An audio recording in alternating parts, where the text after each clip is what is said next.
I would say in the life sciences, I think the number one is how do we better embrace the complexity of living systems and harness that complexity to our benefit. I think we've kidded ourselves. I think we've too much focused on reductionism at the expense of complexity, and then kidded ourselves for some of the insights that we gain at the expense of truly benefiting from harnessing these living systems. Second, a topic that we didn't touch upon, but that if I were 30 years younger and restarting, I would still get into synthetic biology. I would focus on advanced computation coupled to experiments.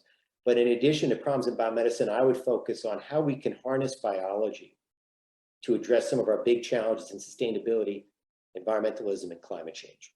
I think biology will offer some fascinating solutions. It's not going to be the only set of solutions, but I think fascinating solutions to some of these bigger challenges. And climate change is certainly near the top, if not at the top of everyone's list. So now that we've outlined the problems over the next 30 years facing us, let's flash forward to that point. Can you describe Biotech 2050? Where will we be? So that's interesting. So Biotech 2050, so now we're 29 years out. I get asked a lot of what's going to happen in 10 years, and you say, not very much. That's not too far out. You know, avoid 30 years out, that's decent. You know, now you're back, if I think back 30 years to when I started, you know, we've now advanced in many ways, particularly now with multiple new enzymes that have expanded our capability, CRISPR being at the top, ability to use computation to get after sequencing.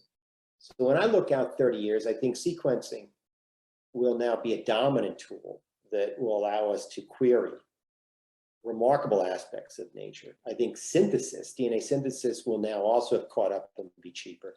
I think our ability to harness computation to understand how components interact in a cell will have advanced significantly in the context of data-driven, database models to give us new insights. So I think our ability to engineer for solutions will have expanded dramatically. And I think we will see biotech touching many aspects of our daily lives well beyond what it's doing presently. And that would include food and water, materials, energy, health, and broadly our environment.